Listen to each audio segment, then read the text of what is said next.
Hello and welcome back to Star Citizen. My name is Evenlease, and today on 10 Minutes More or Less Ship Review, right behind me I have the Aegis AVENGER STALKER, an interceptor, but is it really worth it?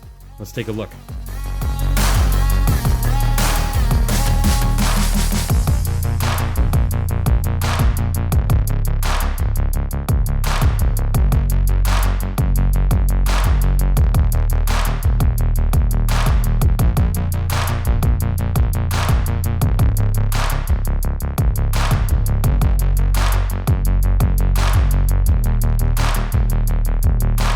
Welcome back to another review. Today, the AVENGER STALKER by Aegis.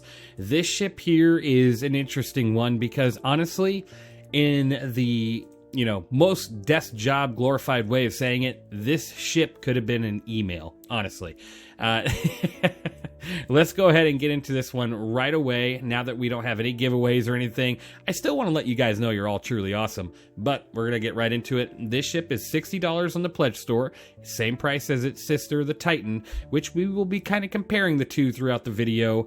So $60 on the Pledge Store or 1,587,600 AUEC if you're to buy it in-game, which honestly, if it was my recommendation, I wouldn't even touch this thing with a 10-foot pole.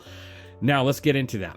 This ship has the same amount of DPS as the Titan, so 1,858 damage per second, housing one size 4 Revenant ballistic Gatling gun here at the front, and 2 laser cannon size 3 Omsky 9 laser cannons. So pretty good amount of DPS, especially for a starter ship. That's actually phenomenal. This thing is quite the ship when it comes to a fight, and so is its sister, the Titan.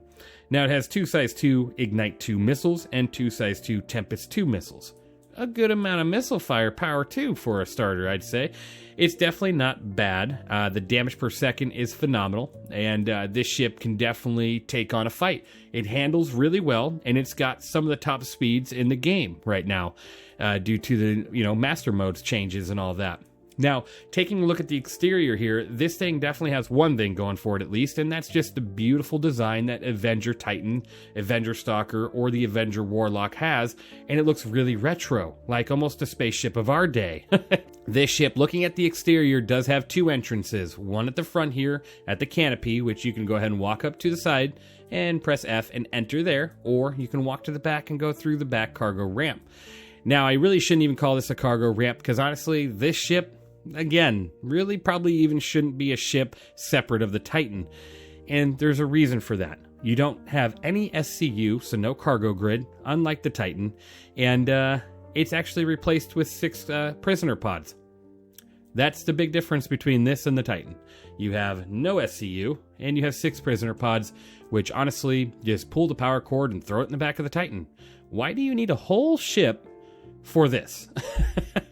I feel like this is a missed opportunity for modularity, or in the upcoming 3.24 where you can buy a lawn chair and throw it in the back. Why can't you just buy a prisoner pod and throw it in the back? Scrub this thing off the store. You don't need it. Good game. Buy that thing, and you can just throw it in your Titan. Now you have a prisoner transport. That's literally the same ship. Looking at the stats between the Titan and the Stalker, same DPS. Okay, Titan has 8 SCU of cargo. They have the same amount of shield strength and health pool. So this ship sits at 3,000 bubble shield. Now, it's not a big amount, but it's classed as a starter style ship, so it's to be expected. 3,000 bubble shield, so takes from the whole shield if you get shot at. Always remember that. And then it has 11,900 ship HP. Again, it's the same amount with the Titan. And it doesn't change from there. Everything else is the same as well. You're looking at the ship speeds of 260 SCM as a top speed, 610 forward boost, 280 backwards boost, and 1,425 nav speed. Now, that is actually quite phenomenal. This ship is super freaking fast, like really fast. It can, outmatch most ships in the game, and it's phenomenal. Looks great doing it. Has a great amount of damage per second. But again, why wouldn't you just buy the Titan and just throw a prisoner pod back there? Unless they're going to make these prisoner pods pretty much bespoke to the ship that they, come on. Like, you can't move them around, put them on different ships, and you can't buy any of them and put them on like a cargo hold of a ship. This is just kind of where it's at, but they need to do something to change this up. It can't just be the prisoner pods. It makes no sense to spend the money on this. There are other ships out there like the Cutlass Blue that can do things like this much better. Even though this is the starter prisoner transport, it just, that's just something, and, it could start a discussion, but I just don't agree with having that being the big change, right? So now that we've gone all over the stats here, and the fact that it's pretty much the same as the Titan in all those regards, I mean, it is, except for the fact that this one doesn't carry cargo. Let's go ahead and take a look at the interior. Like I said, it's a fantastic looking ship, though. It really is. Fantastic looking, and it hits hard. So those are two things to really enjoy. What can you do with this ship right now in Star Citizen? Okay, so you get on this ship and you're like, all right, I got 6 prisoner pods. Here we go. Let's go out there and bounty hunt. Okay, let's go ahead and do that. You ain't going to be able to do much because bounty hunting ain't to that point yet. When you bounty hunt, the only way you get paid is if you kill your target. And of course, you can have some fun, tractor beam their body in here and put it in there. But honestly, there's really no point, right? You can definitely have some scenarios where it would seem quite interesting and fun. But outside of that, 5-10 minutes of enjoyment of tractor beaming dead corpses into your craft and getting no reward past the initial kill, right? It is still going to be a really cool idea in the future to be able to arrest people, taser them or knock them unconscious and put them in handcuffs, revive them, put them in your prisoner pod, and take them in for, any sort of questioning or, imprisonment over at Klesher or other prison facilities. But at the current time, what can the ship do for you? Well, it can't do prisoner type carrying, really, it can't. But you can definitely do deliveries. You can do the small box deliveries. You can maybe fit like 1 SCU containers up the front here, but not many, and that's about it. You could probably also fit a hover bike in here. Very tight, very cramped space though, so I wouldn't recommend it too much. It'll probably jostle around a lot, but it's not impossible. I've seen some pretty crazy things in this game and what people can fit in certain ships. Moving on, you do have a nice little living area here with what I believe is a fridge or component access.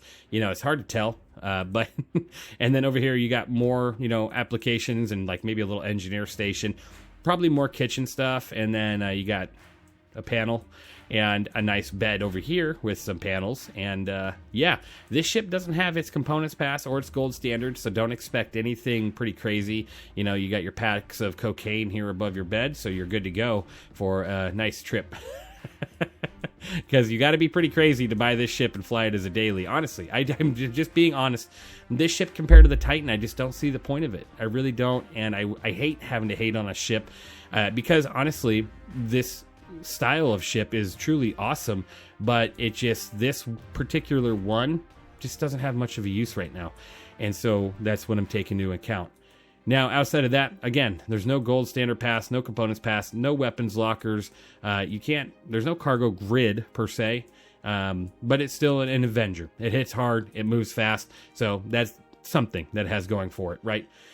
Now, outside of that, what would I give this ship for a score? Honestly, this ship, and I'm going to be very, very difficult on it because the fact of it is, it's literally a carbon copy of the Titan without your cargo ability.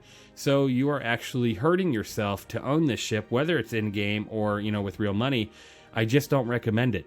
Obviously, everybody has their preference, though. This is just my opinion. You do what you want to do, but, just based off of what you can get for the price, this ship isn't there. This ship, for me, at the current time, without any of its gameplay functionality, is a 3 out of 10. And I know that's pretty harsh, but it's a 3 out of 10 because it can hit hard and it does move fast, so it's a great little fighter. But so does the Avenger Titan, and so does the Avenger Warlock. They're both amazing ships that do the exact same with the exact same amount of stats. The Warlock, though, is another one I really have to jump into because I hear that one actually has some changes to it. All right, guys, let me know what you think of the Avenger Stalker in the comments down below. And I understand there is quite the future ahead for this style of ship. It's just not here right now. Do you own this ship? Do you fly it? Let me know. Thanks, you guys, for watching. I hope you enjoyed, and I'll see you in the next one.